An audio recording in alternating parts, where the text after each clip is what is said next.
The Rockpile Report, the pettiest, hardest drinking Bills podcast. Welcome, everybody, to another week of the AFC East Roundup podcast.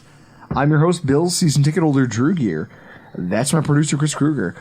We've got Q42 Barbecue's Iman Azizi in studio with us, and we are here talking about week 17, week 16, and New Year's resolutions.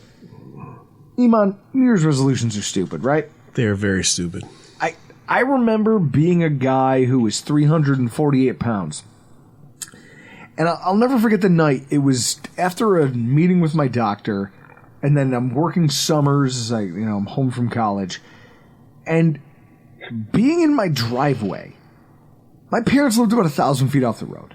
And I had just gotten home after shutting down Mighty Taco, and then going to have a bunch of beers and play some video games with some of my friends. It was probably about 1 o'clock in the morning when I got home. And being half in the bag and thinking to myself, I gotta do something. And jogging my driveway. As a 350-pound guy jogging the driveway, just laps back and forth. And then eventually just kind of keeling over in the grass. And I remember this thing of being like, I have to do this, though. I have to get up and I have to run at least 5 more times. I don't know if 5 was the number, but I have to run 5 more times. It just took a moment of reflection and just me deciding I wanted something different for myself to start the whole fitness thing, which then led to me going to the gym, which then led to me shedding a lot of weight, and now I am where I am. I didn't need a holiday. I didn't need a whole bunch of things. And it wasn't like I needed those things to reaffirm all of these beliefs or all these decisions I'd made. There's parties. My friend, you've all met Dan. Chris, you know Dan? Heard of him? Parties at Dan's house, where I would come, and thanks to the way my father raised me, I was always the first person awake. Because I can drink until 4 a.m., I will be up at 6:30, 7 o'clock. I might be just a hangover walking. Just a hangover with legs. I'm on my feet by 6:30, 7 o'clock every single morning, regardless of how late I stay out. There were nights where we'd go to Dan's house, throw parties. I'd go to my car at 6 o'clock in the morning, 5:45, and I'd change into my gym clothes, and I'd be out in his driveway doing knuckle push-ups and planks and running his driveway. And I'd get caught every now and again by people who would be like, "What are you doing?" And I go, "No, you don't understand. I'm just trying to do something different." I feel like it shouldn't take a holiday for you to decide you want to be different. Mm-hmm. It shouldn't take a ball dropping. Like, how stupid does that sound? Oh, it's coming down the stick. Well, I should change my life. What are we talking about? And that's one of the themes of tonight's show. There are changes, like, change for no reason is stupid. But at the same time, as sports fans, I think we've all learned things from year to year that we'd like to change about our behavior. And I think that that's something I'd like to know about each one of our guests tonight. And we start with Mr. Christian Simonelli, who joins us to talk about the New England Patriots. Christian, first of all, how was your Christmas? And are you a resolution person? Christmas was excellent, thank you. I'm sure yours was as well. This is just a perfect intro for you guys and a perfect conversation, because I actually had this very conversation with my wife today when she asked me, what should our New Year's resolutions be? And with the straightest of face, I turned to her and said, we're adults, grow up. And she just blurted out laughing right in my face. We're adults. So we don't make resolutions here. We're lockstep in a lot. It really does. It's either you. There is no try, right? There's like, well, in this year, I'm going to try to do this. No. You either do or you don't. That's life. What success story documentary have we seen that was like, well, I had a New Year's resolution, and then we're all like cheer them? Like, it's not happening. Never, not one. not a single one. Like self-help books. Like that's one of those things. Like self-help books. The guys who write those are probably resolutioners. I don't believe in it. Every gym everywhere for the next month and a half is going to be full of guys who decided that because the clock, just because the odometer rolled over on the year, They have to go to the gym? That's stupid. You either do it because you like it or you don't. Just don't do it. I don't understand. So as a sports fan, as just a sports fan, what is one thing you would like to change about yourself in the upcoming year? Well, considering how negative I've been this year, and I know that we're in for a rebuild here in New England, I would like to be more positive than I have been and look at maybe not sort of more focus on performances rather than the overall team, which is what I've been doing this year. And there's a local reporter here, Mike Reese, who covers the Patriots. He's been doing it for like 30 years. He actually started at the Patriots, and he always puts out this little notes on X. It's like 4 pages that he writes in the notes app, and then he posts it. And he always finds like a silver lining for that week, whether it's a play or whether it was a player that stood out. So maybe focus more on that because it is going to be a little while till we're relevant again. And I just focus on the individual performances and I just, when you win for 20 years, it's very cliche to say, but you just get used to it. You expect it. And it's just the norm. It's 13, 14 wins, and the AFC Championship game is going to either be home or on the road. But we'll be there. We'll be there. It's just a matter of where it'll be. I'm not used to losing. You're not used to being used to sucking. So. You're not used to being in the shallow end of the pool, watching everybody else having fun. Nope. It's standing there up to my waist while everybody else is swimming, having a good time. Yeah, it's a really sad scene, but I'm not gonna lie, I'm happy most of your fan base is having it because I feel like you guys have had this coming for a while. Yeah. I have always felt someone in Boston, you sold your soul to the devil for the Red Sox, Celtics, and Patriots to all be good for a little while. It's like it all happened at the same time. It's like I was living in St. Louis when the... Yeah, I mean, it really... Go ahead. I was in St. Louis at the time the Sox beat the Cardinals. I was like, holy crap, something's changing. Because they were like, the Red Sox beat the Yankees, but they're definitely not going to win the series. Why would they? The Red Sox still. In the first year you guys were in the Super Bowl, you had Troy Brown. I went to Marshall University. All of Huntington, West Virginia was like, the Patriots are awesome. Let's root for these guys. Now as a Bill, that was the start. That was where it started. Now look at you, though. All three teams are kind of in this same cycle of like, hey, all of a sudden we're finding out it's not as easy as it was to just put together these awesome rosters. It's not as easy to get the talent that we used to get. All of a sudden we're all underwhelming at the same time. Yeah, and I think looking back, and Iman's right. Like we really did sell our souls to the devil for this past really 20-year run. And I look at it though, honestly, as good as all those teams were, you go back, there's an awful lot of luck involved with teams that had an off year or guys that got injured. Not that I'm saying that they didn't beat the best teams a lot of the time, but when you look back at a lot of the seasons, it is true. When you win a Super Bowl, you got to get lucky too. There's got to be some luck involved in it, and there was certainly luck involved in those championships. Well, I mean, look at Christian's Twitter AVI. It's him shaking hands with Robert Kraft. That's the guy. That's the guy who sold his soul to the devil. The good old days. Yeah, I did actually. It's funny you mentioned that. Now I'll look at that picture in a whole different light. Right? You shook hands with the guy who sold his soul to the devil. Now, what I love is that you guys got yourselves and the Buffalo Bills a Christmas miracle. I love it.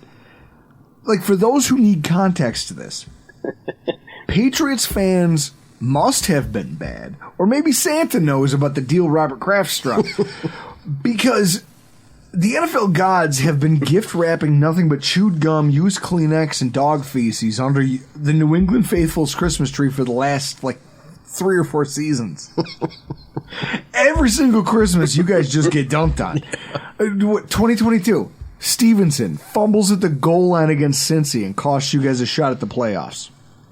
2021, the Bills just come into Foxborough and steal the division back. Like, just steal the division back with Isaiah McKenzie. Chris, Isaiah McKenzie having his only 100-yard game as a pro? Fuck that guy. 2020. Cam Newton and Jared Stidham combined for 78 yards passing in a 38-9 loss after Christmas to the Buffalo Bills.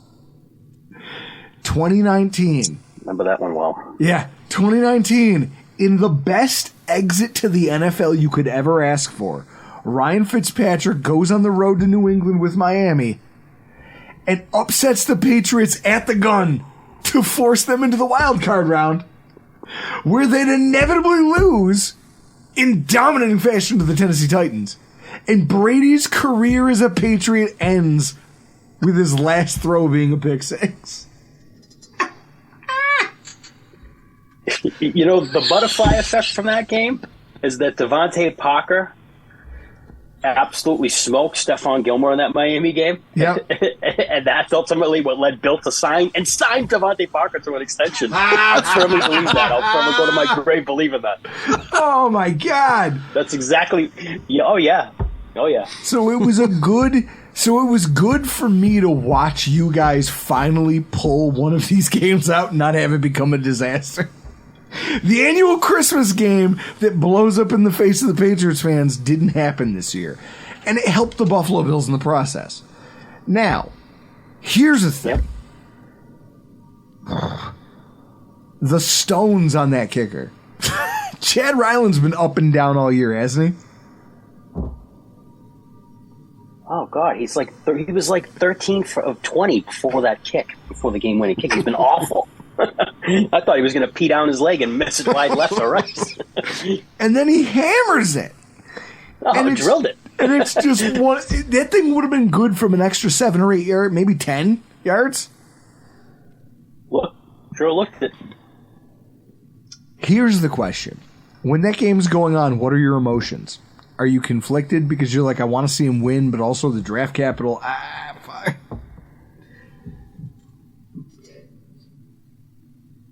Well, I'm sitting on my couch and like I'm getting excited and my butt's tightening, because I'm getting excited and I'm sitting up and I'm like, why am I getting excited? What am I watching? Like what? And then he kicks the field goal and I like pump my fist and I'm like, what am I doing? No, it was like split personality. I was like Gollum. In Lord of the Rings. I was talking to the water one minute and the wall the next. I didn't know what to do with myself, And then I woke up the next morning and I just blasted Twitter. I'm like, yeah, nice win. Yeah, great. Nice. Destroyed our draft status. Got to try to get into the top 2 guys in this draft. Awesome. Hey, here's the crazy thing. Did you think when you guys won the game and you went to sleep that night, that game would be the end of the Russell Wilson era in Denver? You guys had killed Russell Wilson. Yeah, I mean, Bill's got a lot of pelts on his wall, and I guess you can just put another one up there. Yeah, pretty much. I mean, they'll probably release him. Yeah, so it's didn't see that one coming. I figured the Patriots were just so on the man that Russell Wilson was going to look like Russell Wilson used to look, and they'd win going away, but obviously it didn't happen. Now, here's the thing. This week, Belichick himself, everyone decried the Tom Curran report that we talked about a week or two ago about his future. And then this week, right, Bill Belichick himself expressed some doubt to various outlets and reporters, or at least to someone who leaked it to reporters, about his future in New England. Mm-hmm. Tell me that with the cap space and the draft capital that you guys are going to have, the New England Patriots are not a attractive spot for a head coach to land. In fact, if you were to power rank it, I'd put New England number 1. Where do you see them in the hierarchy in terms of being able to hire the next head coach of the New England Patriots?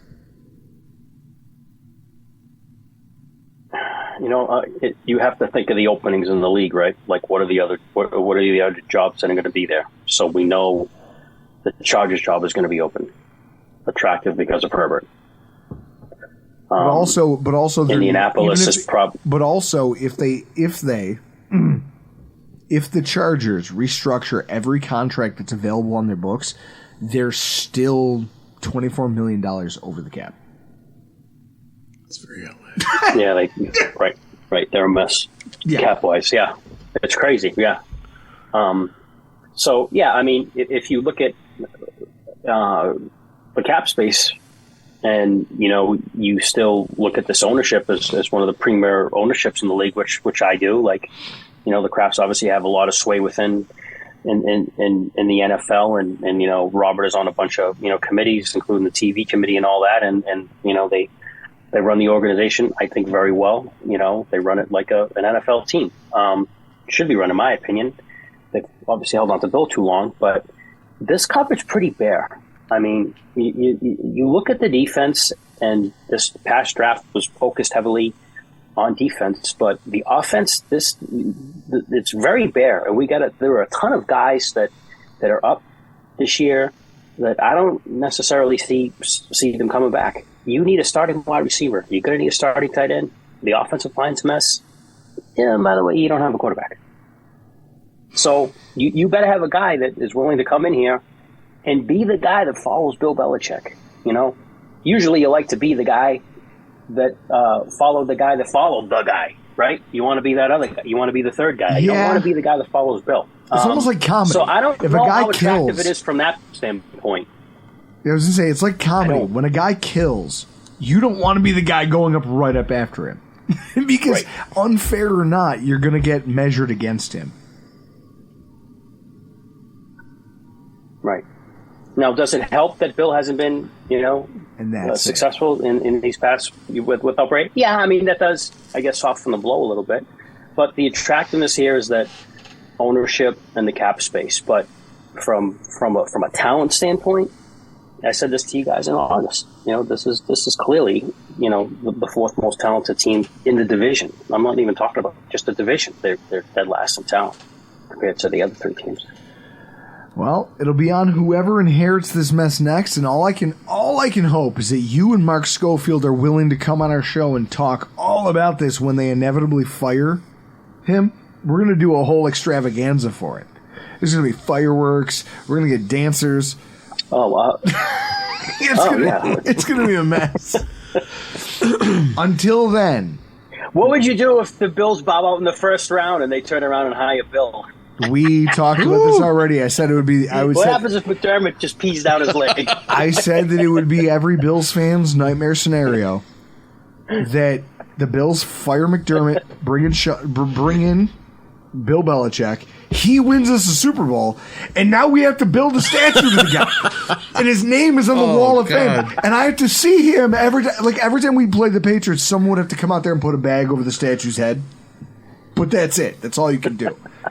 And I would have to live with that for the rest of my life. No, it would be God willing, in the Crick Dome rise, we figure out how to do it without that ever being an option. Christian, we love you. Tell everybody where they can follow you on social media so that they can get to experience you the way we have. Love you guys too. Thanks. Always enjoy coming on. At Chris with a TIAN on X. Give me a follow, and I'll give you a follow back, and we can have a ball. So that brings us to talking about the New York Jets, who narrowly defeated the Washington Commanders 30-28.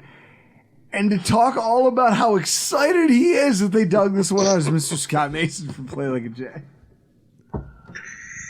Well, Drew, I'm not sure if you're familiar with a gentleman by the name of Stephen Stills. He probably made his bones best with Crosby, Stills, and Nash, Crosby, Stills, Nash, and Young, and a little group called Buffalo Springfield with a young Neil Young.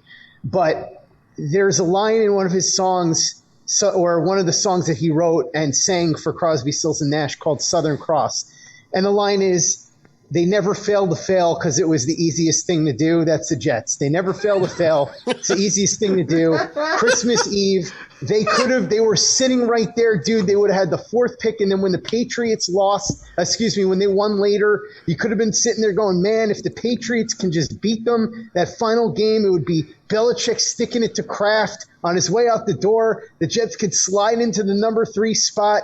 Drake May sitting on the board. They can auction that pick off and get a ton. Help Aaron Rodgers try and contend in 2024. And it was all set up perfectly with them collapsing late in the game, making it 28-27. Jacoby Brissett looking like prime Dan Marino. And then, of course, they had to get that field goal and win, knock themselves down to number 9, and probably now the best they're going to do is like 8 or 9. They're not going to get anything close to a big haul to trade down. And I don't want to get too into it, but I'm just so tired of people getting like, you have a loser mentality. It doesn't matter how high you pick. I mean, this guy went at this spot and this guy, and it's like, yeah, I get it. But by that logic, who cares? You might as well pick in the 7th round, because as long as the guy you have making the picks knows what he's doing, it doesn't matter what number you pick. Like, you have to understand the stupidity of that. Like, yeah, Tom Brady went in the 6th round, and like Jameis Winston went first. I get it. But that doesn't mean that you don't have a much greater chance of picking a quality superstar or getting more picks to trade back if you're picking higher up. I don't know why this is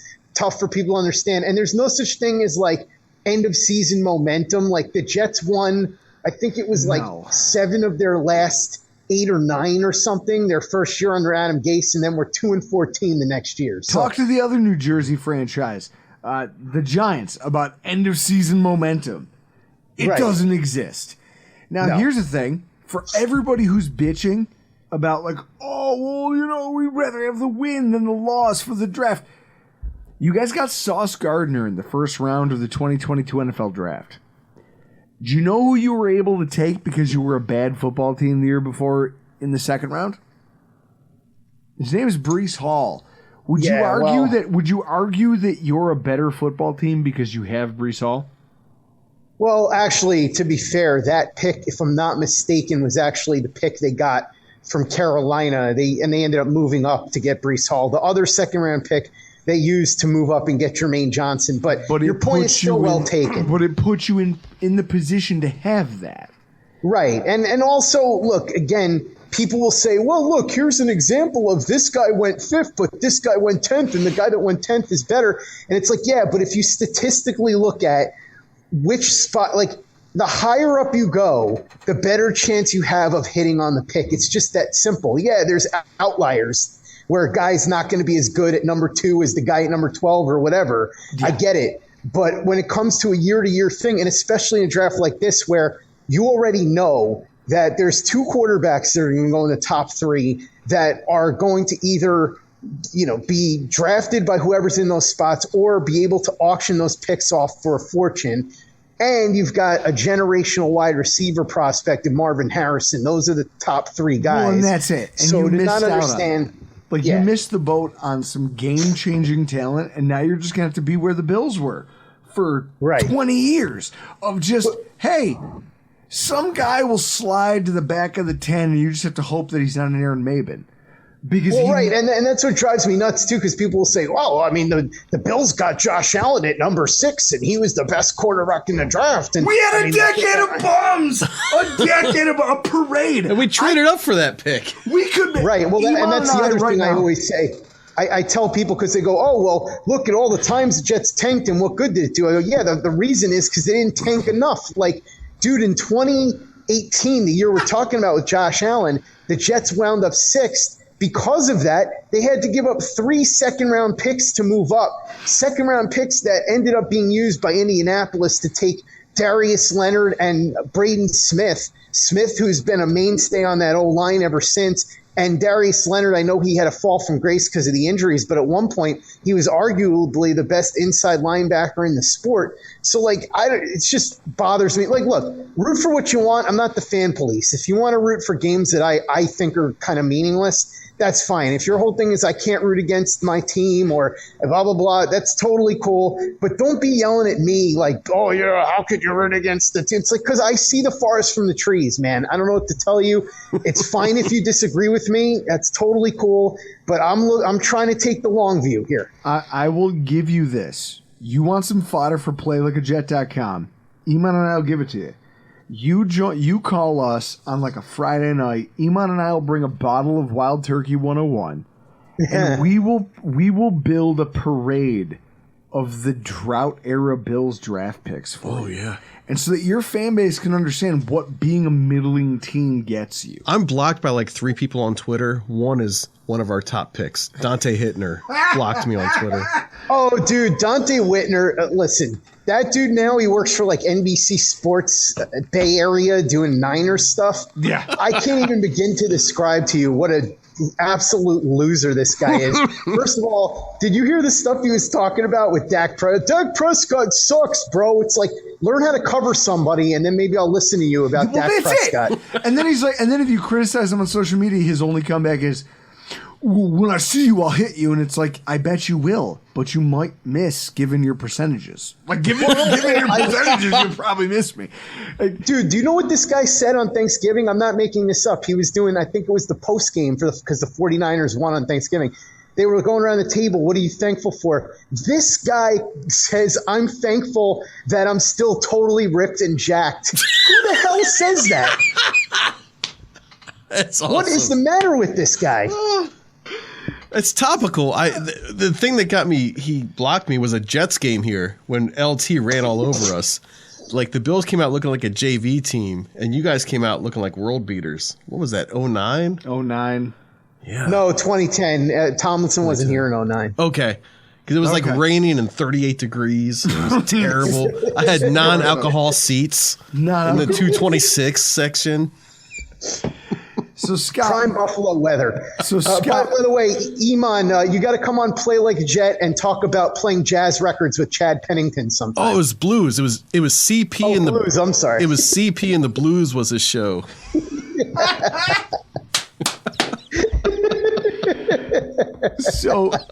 So I love that you see this. I enjoy talking to you guys way too much. There's a thorough line here where we could do a whole off-season series about nothing. We could be off-season Seinfeld and just make this a thing. One of the tenets of tonight's show is we've been asking everybody about resolutions. I think they're worthless. I think that you shouldn't need a holiday to tell you to better yourself. How do you feel about resolutions? And as a sports fan, do you have one for 2024? Well, I'll say this about resolutions. I've always said this. I feel like if it wasn't for New Year's resolutions, like 95% of fitness centers and gyms wouldn't be in business. Because what happens is people go, oh, when the new year comes, I'm going to lose 35 pounds, right? So they go and they sign up for like a year at the gym, at whatever gym it is. And then they go for like a month and then they're like, I don't really want to do this anymore. My friend used to make me laugh because he had one of those Planet Fitness black cards. So he'd be like, oh, you should come with me. I'm like, all right. So I'd go with him sometimes because I have my own setup at home. But he wanted me to come with him. So I went. And he would just stand there and be like, look at all these tubbies who made New Year's resolutions. And now he's like, I bet you a month from now they're not going to be here. And I would just like laugh. I'm like, dude, you are vicious. But I think that's a big part of what New Year's resolutions are. It's people trying to make false promises to themselves. As far as the Jets, though, listen, I think we all know what's going on. Before the game, and I thought this is hilarious because it was on the day that the Jets came this close to blowing a 20-point lead in the fourth quarter to a absolutely terrible Washington team. Woody Johnson came out that morning and said, Salah, Hackett, Douglas, we're running it back. Doesn't matter what happens, we're running it back. And so they almost blew it on that day. And look, I think what it ultimately comes down to is, we've talked about this a bunch of times.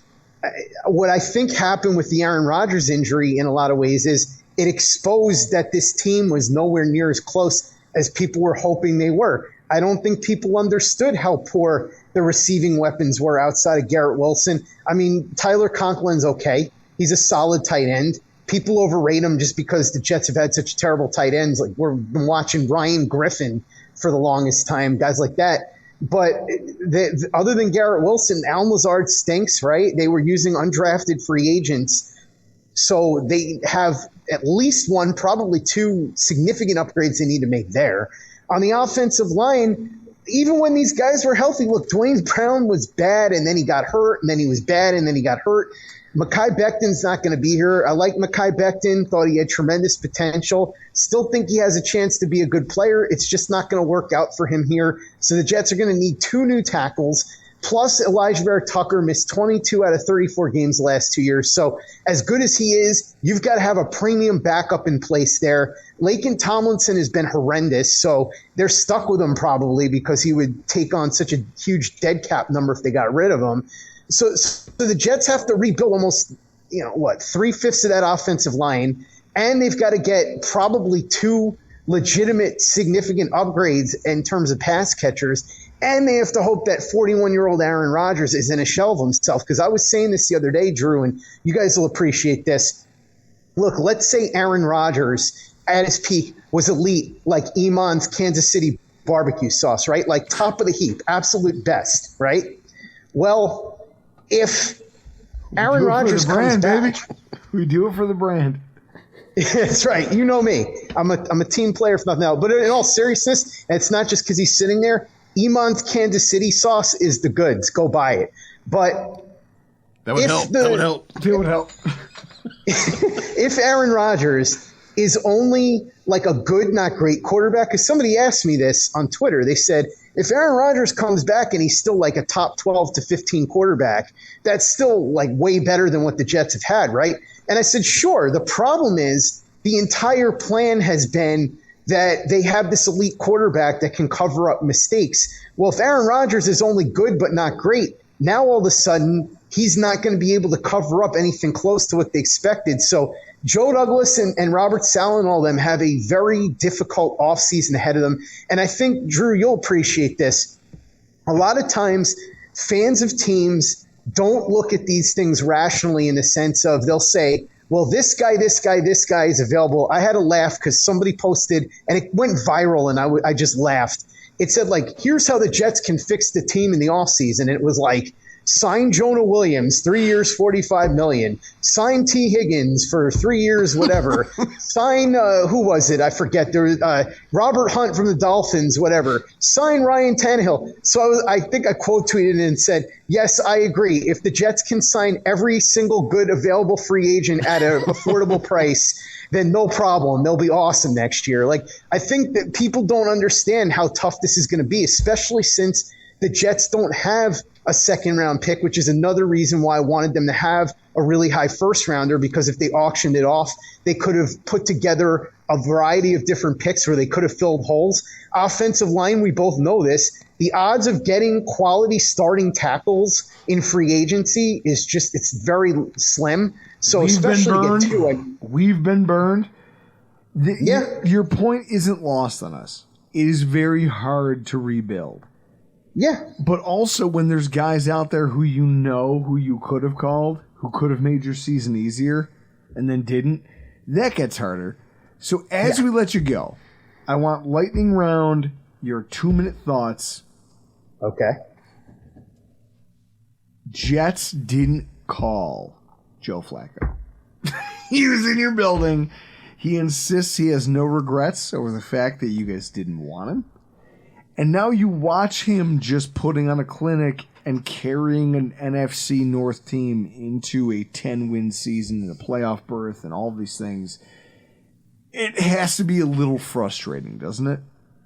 Well, listen, to be fair, you guys were all or actually, Iman, I don't think you were there last year. I think you missed that game.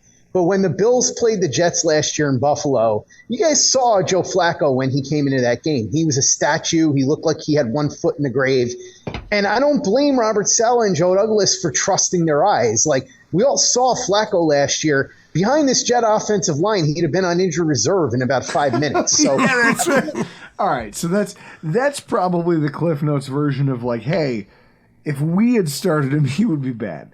It's every Bills fan like, oh, well, if we only had that guy, and it's like, yeah, but during the drought, we did this. Normally, to be fair, normally wide receiver or offense. Well, during the drought, Bills fans did this thing where we go, oh, if that guy was just here, our team would be better. It's like, yeah, but who's throwing him the ball?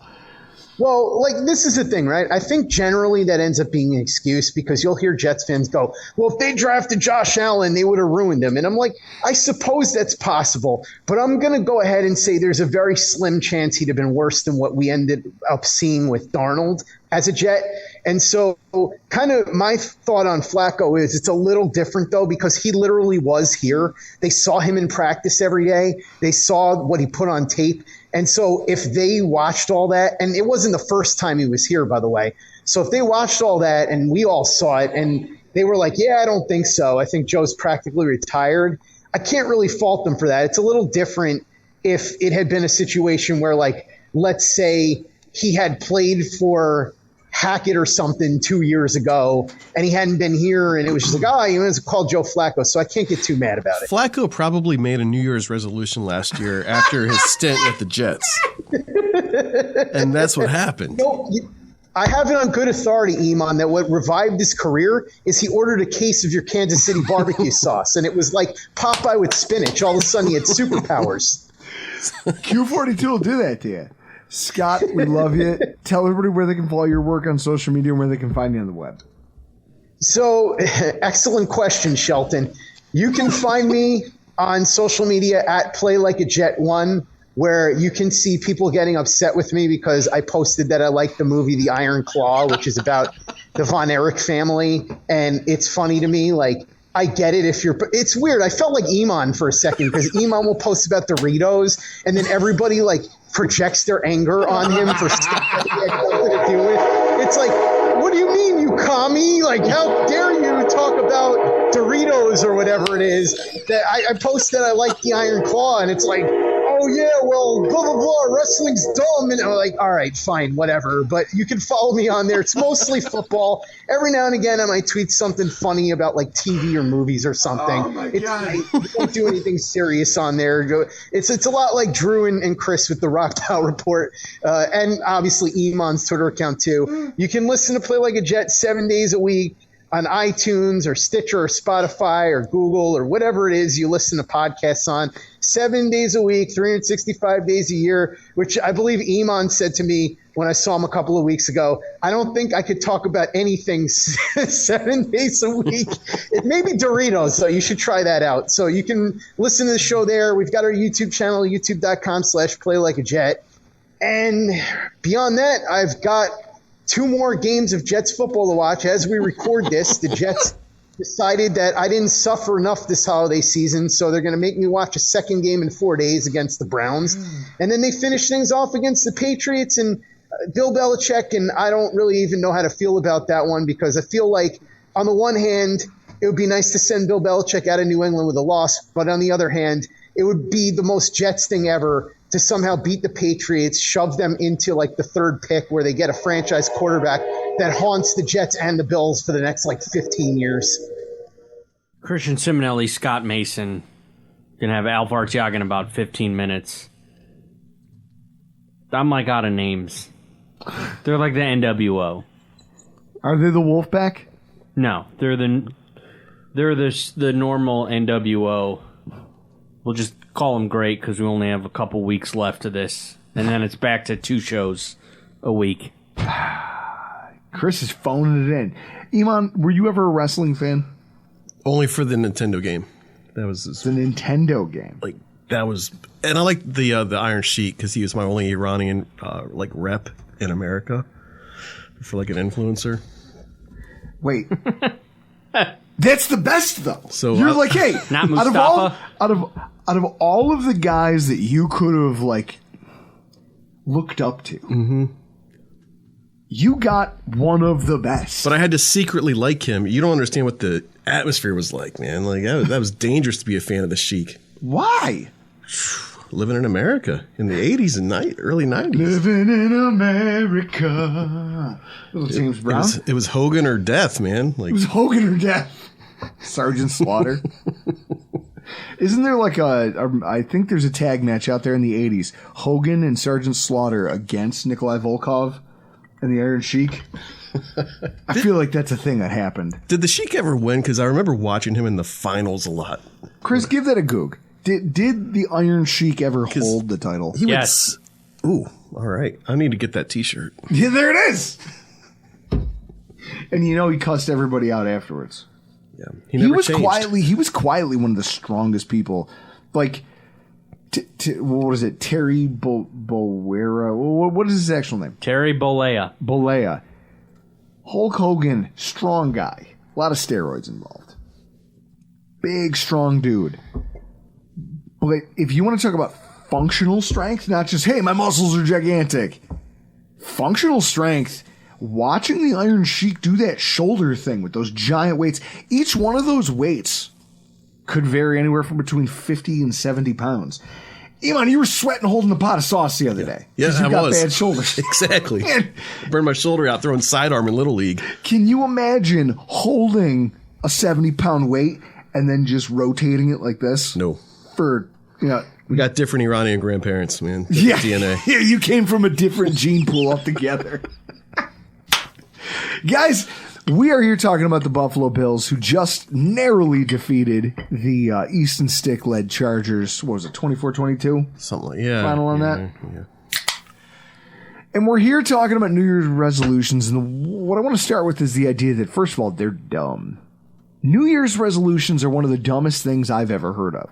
Now, part of that's because as a narcissist, I believe I'm the best. I'm already the best. Why should I have to change?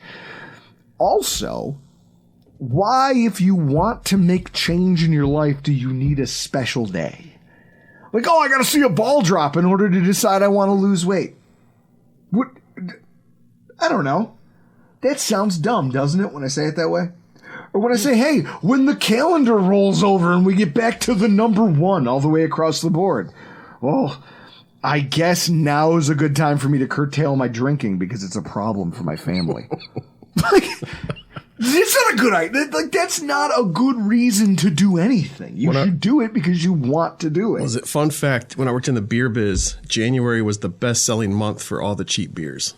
That was like when I worked on Bush and Natty. Like that was the push, Jan Feb, because people had no money and they gave up on their resolution. They just gave up and then felt bad. Yeah. So they're like, well, I gave up. I felt bad. I've got no money. I might as well just get drunk on cheap beer. Here comes a Bud Dry ad. do. Drink Bud Dry. Oh my God. You used to hawk some of the worst boozes. Oh yeah, Limeritas. Your best damn root beer or whatever. Or not your dad's root beer. Didn't you pitch like Chelada something? Oh yeah, I worked on Clamato. It was awful. That was our initiation to work on the team. Clamato. Yeah. Big tall boys. My initiation to work on the team. Yeah. What is this, like hazing? Like a frat house? Yeah. Good Lord. I would pour out. I did it. It was my idea. I made solo cups of the 4 brands we worked on the team at the time, and the last one was a big old thing of Clamato. And then we'd be like, you like it dipped in salt or not? They didn't know what was coming. Jesus Christ. Chris, how do you feel about resolutions? Are you a resolutioner? Absolutely not. Just like Christmas, and I'm not a fan of New Year's at all. Why? It's the next day. Who gives a shit? The number... we're celebrating the next day, except a year changed. Who gives a shit? I'm not a fan of it at all. Do you celebrate the odometer rolling over? No? All right, well then why? Like, oh, we hit another mark. Then why are you celebrating this? It's a day. I agree. I used to think New Year's was special. It really isn't. No. What? Wait. We just get to go back to January 1st, and now all of a sudden there's all these deadlines for shit that I have to do. The government and their annual game of like, I love that joke of it's like, hey, the government's like, hey, you owe me money. Okay, well, how much? I don't know. You figure it out. Okay, what if I'm wrong? Well, then you go to jail. Like, what the fuck are we doing here? New Year's is stupid and so are resolutions. But I will say that if I was gonna make them, New Year's resolution as a sports fan, as a sports fan, something I want to do better in the coming year, just as a person who watches sports, I think it probably had to be just buying into this whole thing of not arguing with people about sports on social media. Yeah, in fact, I'm not going to engage with anybody about it anymore. You keep getting banned now for... Well, as we talked about in our recap show, I may or may not have not been able to live tweet about the outcome of the game the next morning because I was indisposed. But with that put aside, first of all, the internet, I say this a lot, the internet was designed to bring people together and to share information. It's a great concept when you write it on paper. The problem is that you forget two major tenets of human existence. One, most information is pointless. And two, most people are garbage. So all you're doing is you're actually creating a landfill when you allow people to get together. And I firmly believe that. So this cesspool that has become sports conversation online, I'm going to abdicate. I'm done.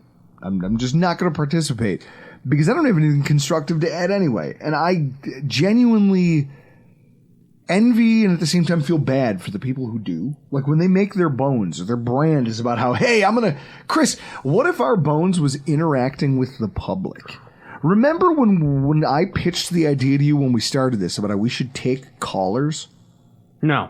Remember Never. when I was like, hey, we should, like the AFC East bros of old, we should allow listeners to call in and air their 2 cents. Chris goes, no, it'll just be you drunk and screaming for 2 hours. No, if someone wants to call in a call-in show. Don't do it here. It's a bad idea. We had the Twitter rooms, or what was that? Spaces. Yeah, we'll probably bring that back in the off season just for kicks. At least I will. Well, phones went in a more advanced direction. Yeah, and they eliminated the audio jack port on phones. That's all it took. Was phones getting too advanced for the Rock Pile report, and because Chris and I are both elderly curmudgeons, we just went, meh. We are the 2 old guys from the Muppets, just sitting in the balcony. You should have a P.O. box so people can mail stuff into you. No, you have no idea what's coming next season. I was saying if the Bills don't qualify for the playoffs, and I might do it anyway. Vince from Lackawanna was nice enough to turn me onto a little piece of technology called voice over IP on the cheap. I'm going to bring back the WGR Weiner line, except it's going to be ours, and you can call and say whatever you want, and we're not going to edit it. Well, if you say certain things. We'll see. We'll find out where the line is. We're going to bring that back for the 2024 season.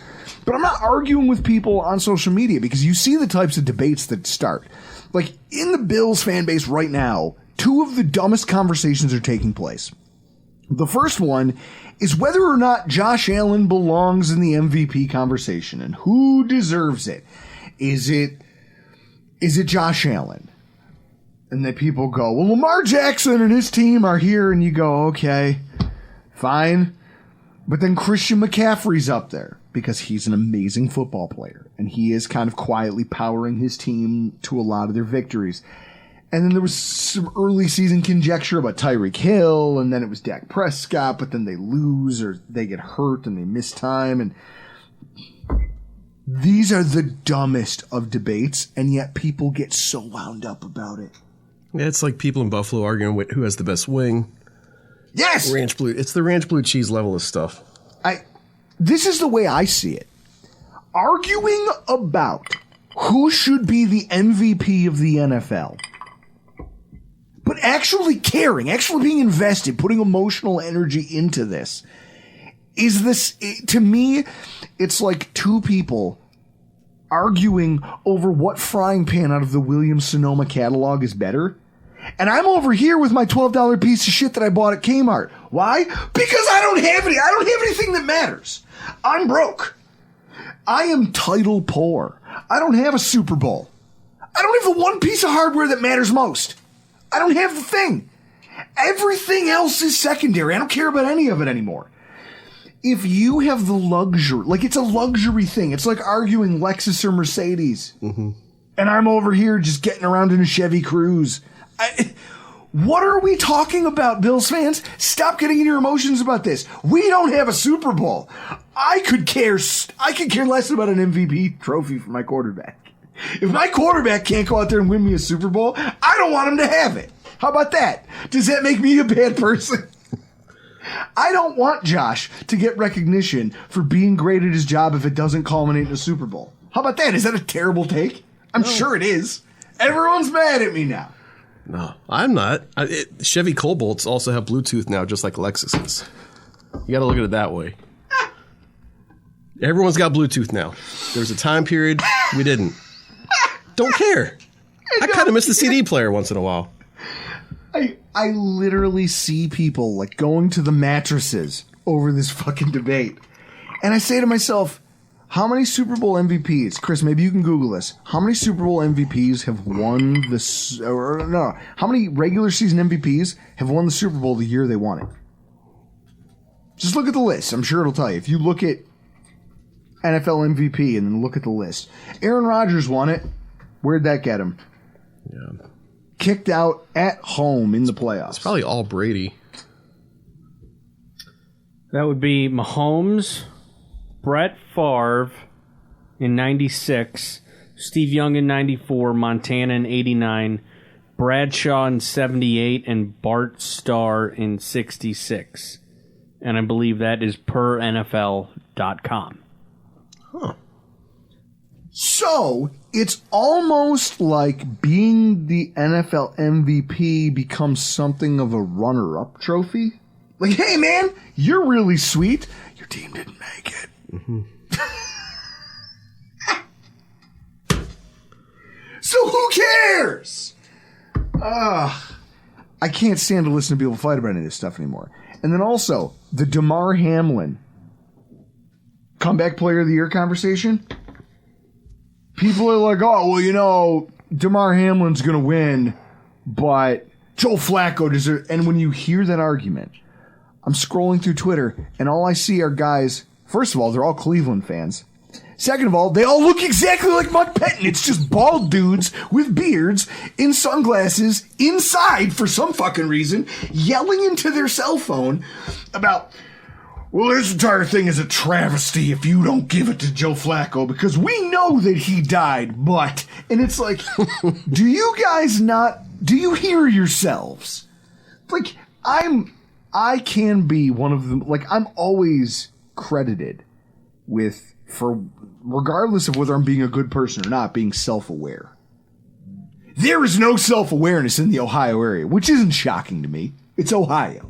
Like I said, one more reason for us to sink that thing into the ground. And just, everyone's like, what do we do with all of our landfills by 2045? I've got to start.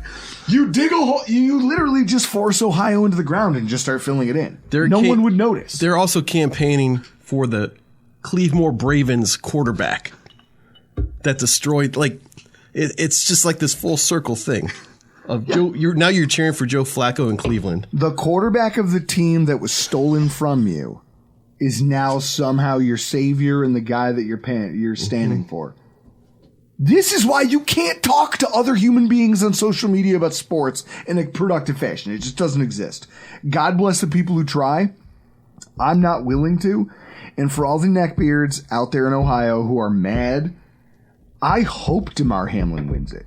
I hope, just so I can scroll social media and watch the vitriol. Because I'm a bad person, and that's okay. And hey, Iman, should I offer to change in the new year? No. Not Turn over a new leaf? Not until you see a LinkedIn post that talks, like, inspires you. I was talking to Drew Gear the other day. Space. We're talking about resolutions. Space. Guys, if I've ever inspired any of you to anything, I hope it was something bad. And so as we close out tonight's program, we bring to the show, as always, Mr. Alf Arteaga to tell us how great the fucking Miami Dolphins are, as they still have a one-game lead in the AFC East. Or I think it's down to half a game. Is that how you say it? Two games. 2 games. Yes. Yeah, well, we'll see. We'll see. 11 is more than 9. Hey, listen. You listen, I learned math in North Collins. Don't tell me. It sounded right. Mr. Alf Arteaga from 3 Yards Per Carry, who, first of all, as a sports fan, one of the themes of the show tonight, we're talking to everybody about New Year's resolutions. We obviously happen to think they're stupid, but what's your take? And as a sports fan, what is your resolution for 2024? Wow, as a sports fan for 2024, watch more Detroit Pistons basketball. Okay, the first one's going to be basketball related. I'm not going to overreact to any more NBA games until April, maybe, because all of it is essentially useless until then. Okay, I guess that's for basketball. For football, I will stay away from bold proclamations of who sucks and who's great in April, because you never really know. That's a good one, because I feel like that's where most talking heads get themselves in trouble. And for baseball, I'm a Mets fan, so I'll see you guys in 2026.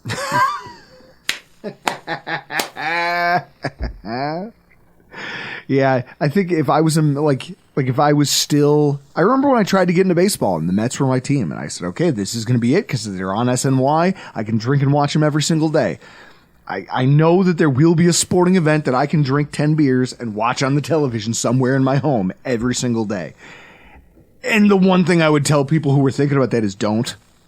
Just don't do it. I remember being a little kid. My first introduction to hardcore, watching sports every single night. And imagine it's baseball season, right? So it was being a Met fan from 1983 to about 1991. And spending those whole 8 years, extremely invested. And at the end of it, we were like, one World Series? Really? All of this was about one measly World Series. That's all we got for all of this. Hey, he's an Orioles fan, so he knows. Yeah, I grew up, my friend's grandpa, there was the channel all the Orioles games were on, it was called HTS. He'd just get really drunk and say, hey, put hits on. And so it became like a tradition to always put hits on. Drink Busch Light and watch the Orioles, and they were awful in that time period. One of the first years I paid attention was '88. I was really into it. We went 0-21. Yeah, and the Mets also introduced me to the most pain I've ever felt watching a team play. That was 1988, losing to the Dodgers in 6 in the NLCS. That was, in my opinion, and I was a huge baseball fan. Not much more. I'm not a big baseball fan anymore. But in my opinion, that was the best baseball team I had ever seen. 1988 Mets. That lost in the NLCS. See, where they killed it for me was the year that I tried getting on the bandwagon, Alf. I was like, this is it. This team could do some things. It's fun to watch. They're basically the Buffalo Bills of the Major League Baseball because they're always a day late and a dollar short. It came down to the final 8 games of, I think, the 08 season. All they had to do is win one. One game gets you a playoff berth, and they somehow missed. They lost every single one of them. That was the year that they played the Marlins, and the Marlins were absolutely awful, and they got swept right in Miami. I remember that. I remember that. You know how I remember that? I bought tickets for that series, and I didn't go to the 3rd game. I was like, the hell with this. I don't want to watch this shit no more. There's a documentary to be had about how the Marlins have just ruined baseball as this outsider team that just fuck shit up for storied franchises. Oh, the Marlins! You got to be down here to get with the fandom that is the Marlins, because they build up such goodwill with these individual teams that they've had. They had 2 World Series, okay, since 1997, and then what do? They just destroy the team the following year. Hey, we got no money, so what are we gonna do? We're gonna find and draft. I'm gonna tell everybody, look, this kid Miguel Cabrera is going to be pretty damn good. He's going to be your signature player for 20 years. You win a World Series with him and you ship him off. He then becomes one of the best right-handed hitters in the history of the sport. And he's first ballot. And he's doing it in Detroit, of all places. Detroit, of all places. And what do we really get for it? I don't remember what the hell they got for it. It's amazing to see how sports angst exists at every single level. It's not just football. It's not just basketball. It's everywhere. Being a sports fan is pain. It's like I was talking about. During our segment, we were talking about New Year's resolutions, and one of my things is I'm just going to find a way to internalize that pain from now on instead of trying to inflict it and debate it with other people on social media, because that's for idiots. Now, you and your fan base have been involved in a lot of that. I see a lot of you guys out there in your feelings. Let me ask you this. Do you think the way that you guys just got done narrowly winning over the Dallas Cowboys, because there was a lot of talk after Saturday night. So, here I am scrolling Twitter, and I see a lot of Dolphins fans who are hyperbolic. That one week they're all going to jump off a cliff. The next week they're the greatest thing since sliced bread. They come in. It's, the Bills couldn't almost lost to Easton Stick. You guys are terrible. And then a team that we barnstormed, you guys took to the wire. And luckily Sanders didn't botch that one. Where do you think Dolphins fans should reasonably be emotionally coming out of that game? They should be riding sky high after that game. And I'm not one to be hyperbolic about it, but we kind of told you all season they have a good roster. They're going to be good. Okay? We've been doing this podcast for 6 years. They're going to outperform all of our predictions. Okay? They're just one win away from our ceiling prediction this year, which was Chris Coughlin. He said 12 wins. I had him at 11 with a division title, and I believe Simon had him at 11 with a wild card berth. So they're gonna outperform all of those which things. Makes sense, because if you think about where we thought the AFC was going to go before all the quarterback injuries and all of the detritus and kind of, I feel like the middle class of the AFC was better than people gave it credit for.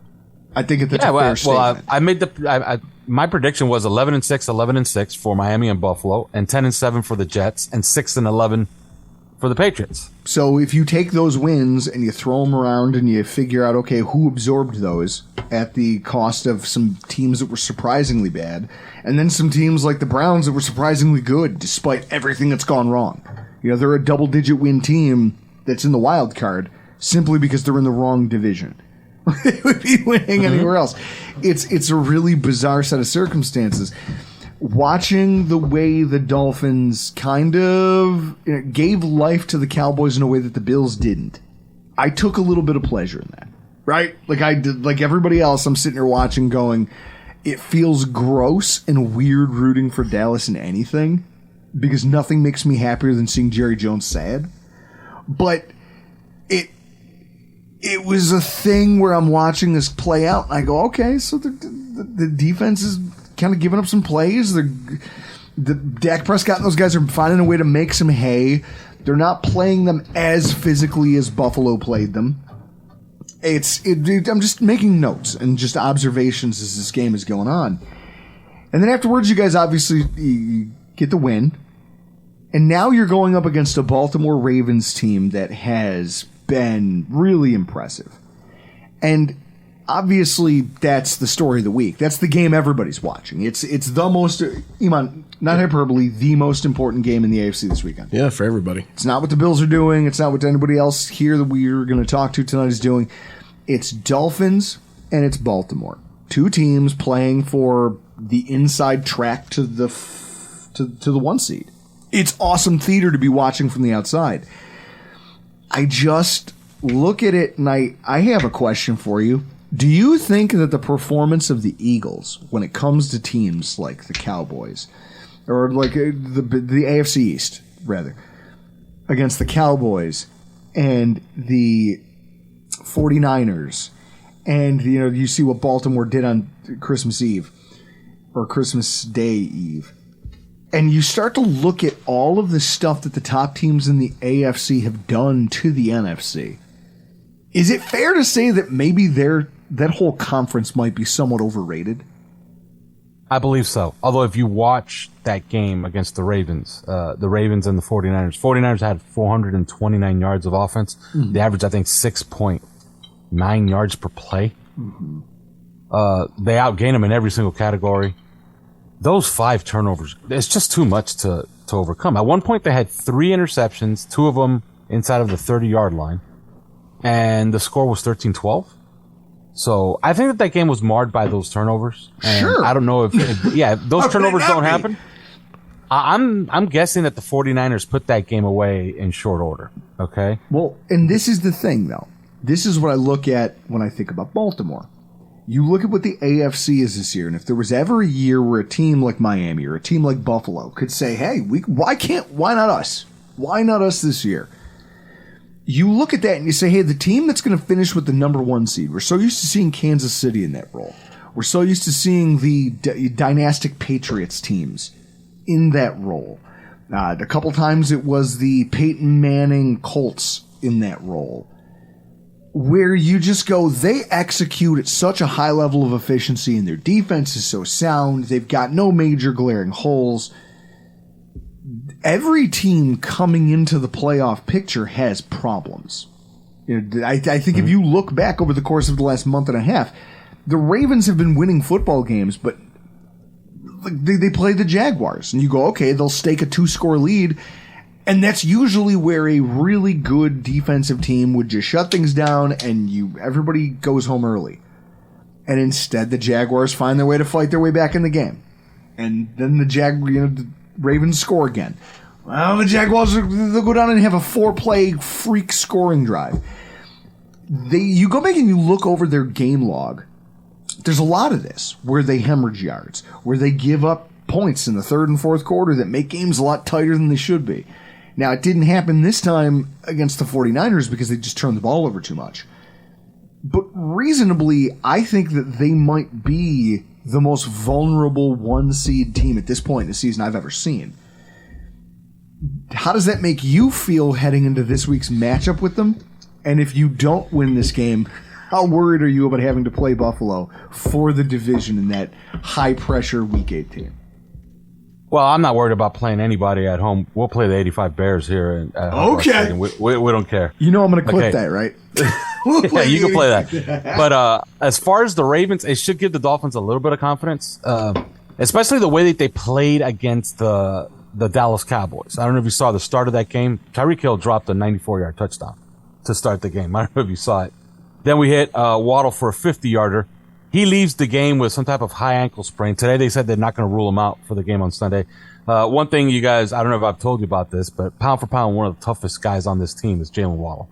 Like, that guy goes out there sometimes and plays with a myriad of injuries. He played that game in the snow last year where he had a pretty big game. He had over 100 yards receiving. And he played that game essentially he was essentially put together by duct tape in that game against the Bills last year, and he managed to play. They might be getting Javon Holland back. They played that game without Javon Holland. They played that game without Mostert for the second half. They played that game with 4 backup offensive linemen. So you can see how they were just trying to piece things together. They should be getting 2 of those offensive linemen back this week, and they should have the full complement the following week against Buffalo. So when you put all the things together, you got to feel pretty confident if you're Miami. It's just about not taking any more of these injuries because they've taken their fair share. The thing about the Dolphin injuries is they've only had one that was fatal, and that was Connor Williams and, of course, Jalen Phillips, their best pass rusher. But since he's gone on, and he's in his rehab, the Dolphins have taken over one of the best pass rushers in the NFL. I believe they're only 1 sack off of the lead, but they're number 1 in pressures, number 1 in quarterback hits, and number 1 in pressure rate. So the pass rush hasn't suffered. They just can't take any more injuries because all the injuries that they've taken, they've all been the kind where, okay, it's out for 3 or 4 or 5 weeks, but they'll be back. And they're expecting those guys back. But, it's reached a critical stage. They managed to get out of the Cowboy game relatively healthy-ish, meaning they didn't get any more people hurt. So that's the way going forward. They just can't take any more injuries. And we're at the end of the season already, so... it's not time to start looking at those guys. Some guys are just going to have to play nicked up. Well, I'm not going to lie to you. We're all going to be hate watching this game. All of us. Right? Like, everybody's going to be watching on their phones, scoreboard watching as we're sitting in the stadium waiting to see who comes out on top in this one. I guess I'll say here's to hoping that we have something to play for Week 18, and this isn't a game where both teams bench their starters because there actually is nothing to gain. There is a scenario where both teams lose, and it's essentially Week 18 is useless, right? Well, no. If both teams lose or if both teams win. Because if we clinch and we can't go anywhere, we can't move our seeding, we can't do anything else. You guys clinch the division by beating the Ravens this week, then the Bills have nothing to play for. So at that point, you would almost be better off saying, listen, if we know we've clinched a playoff spot, why would we risk Josh Allen's health? Why wouldn't we just throw Kyle Allen to the sacrifice as a sacrificial lamb? We'll put him out here. We'll have this game, whatever the hell that's going to look like. We'll give everybody a week of rest, and we'll get on the road and go see what we can win. I just feel like that's in the cards. So, like, let's say Miami wins, you guys win. You can't beat us week 18 to get the 5 seed and then play whatever bum comes out of the AFC South? It depends on what the muddled mush. It depends on, guess what happens tomorrow night. Because realistically, if the Cleveland Browns... See, this is where this playoff scenario machine gets... things get funky. Go figure it out for yourselves. New York Times has a great playoff simulator, but I believe, Alf, that it comes down to what happens with the Browns... Because, again, they're 2 games back out of the division lead. But they're the only double-digit wildcard team right now. So, and they have a good conference record. So Buffalo couldn't jump them, which means we're absolutely stuck behind them if they're a wildcard team. So no matter what our record is, we're buried behind them. And then there's nowhere for us to go down because we'd be multiple wins ahead of everybody behind us in the field. It's just, again, there's scenarios here. And it's just interesting to see... If this weekend doesn't result in one of the most boring Week 18s any Bills or Dolphins fan could have planned for. It'll be a travesty, but it's a reality, and I can't wait to see how it pans out. Alf, in the run to this week's game against the Ravens, where can everybody find your work, and where can they follow you on social media? You can go on Twitter and check out all our work at the number 3 yards per carry. You want to listen to our podcast, it's also anywhere you get your podcast, the number 3 yards per carry. You want to join our Discord, it's discord.gg/OnlyFans. And you can bother us there for $3 a month. You can bother everybody. You can bother Elf, because Elf is super active on Twitter. I'm a little disappointed to see you that I didn't hear you say you were going to argue with people less on Twitter about sports.